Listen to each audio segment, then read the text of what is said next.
Since 2020, our way of working has changed so dramatically. So, how do we maintain work life balance when work and life are blended together like never before? Having work life balance is kind of like walking a tightrope. It takes precision, focus, and discipline. And it feels like one false step could have the whole thing crashing down. If you're tired of walking that tightrope, stick around with me and I'll talk about some ways to maintain a work life balance in our new way of working. Let's start with the phrase work life balance, a phrase that we've all heard thousands of times. For me, work life balance is a little bit of a myth. It implies that we're giving the same amount of attention to all aspects of our lives at all times, creating this balance. But I think in reality, there are times when we need to provide more attention to one thing over another, and I think that's okay. We're all walking our version of the tightrope, and sometimes those little adjustments that we make need to be towards the work side. There's deadlines, there's something coming up. Sometimes it needs to be towards home, personal goals, family matters, things that are important in your life outside of work. So I like the idea of work-life harmony, an idea that I first came across doing a LinkedIn Learning created by Peter Mockattis. I hope I'm pronouncing that right. He works with how to be awesome at your job. And they talked in this LinkedIn Learning course about work-life harmony. And this was a really eye-opening idea for me. The idea of creating harmony between work and life, where you're providing the energy where it's needed, when it's needed. So that you're not overweighting work and feeling like you're missing out on things at home. So you're not overweighting your personal life and feeling like you're missing out on the opportunities that matter to you in your work life. So here are 5 things I know can help you find your work-life harmony. Number 1, set your goals. It can be really tough to know where to put your energy if you don't know where you're going or you don't know what you want. So think about those personal and professional goals you have. I encourage you to write them down, get them out of your head and into the world. Then ask yourself why. Why are these goals important? Why are these goals the first ones that came to mind? And finally, how? How can I go about doing these? What actions can I take that are realistic and timely to start working towards achieving the goals?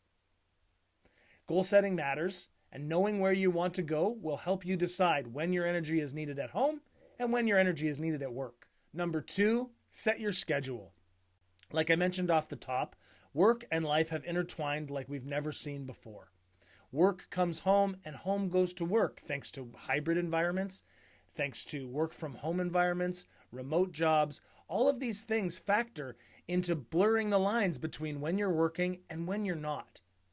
It's important to use your calendar as a tool for focus, so you can designate your time for the goals that matter. Be realistic and be kind with yourself. Give yourself the time and space you need for both work and personal. We all know that we can't stick to our calendars 100% of the time. But if we have a blueprint, it can help provide us focus, and we can always adjust. We can make little tweaks here and there when work needs more or when home needs more. Don't be afraid to use your calendar as a valuable tool for finding focus and giving yourself time and permission to work on what needs to be done. One more helpful tip. Try and avoid those purposeless meetings. I know. We all run into those, and every company has meetings that could have been an email. But if you're the one setting the meeting, be sure to have an agenda, be sure to have an intention, and be sure to have a purpose. This will help keep your calendar clean.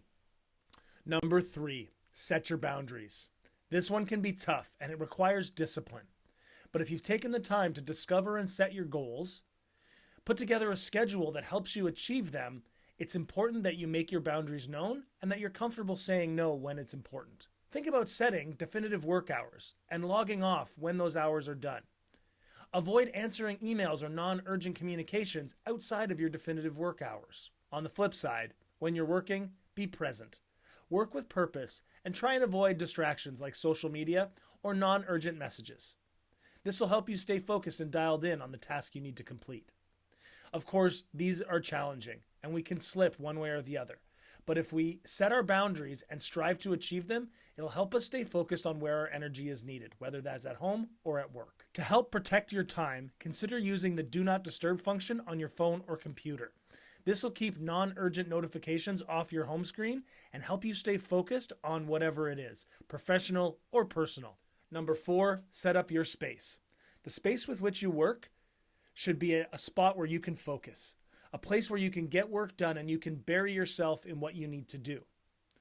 Also, it needs to be a place you can step away from. Whether it's closing the door on a home office or shutting down your screen for the night, it goes back to setting our boundaries and using discipline. We work where we work and we play where we play. And we'll do our very best to find some separation, even though those lines can be blurred. Now remember, don't put too much pressure on yourself to be perfect. Some of the joys we've learned from working from home is being able to work in adaptive environments. Going for a walk on a phone meeting can help to brighten your day. Don't lose sight of those things while you're trying to find your space. Just understand that having a space to work in helps to provide some structure and discipline, and it helps us with setting our boundaries. Number 5, communicate. It's so important to talk to the people that matter most, both at work and at home. Talk to your boss about your goals, how you might get there, and where your energy needs to go. Talk to the people in your life about what's important to you outside of work. Share some of your boundaries and let them know when you're working and when you're at home. You may have heard the saying, it takes a village. And in this case, use your village. Talk to the people whose opinions matter most to you. Their opinion and feedback can give you useful perspective. You can also use it as information. Take what you like and leave what you don't.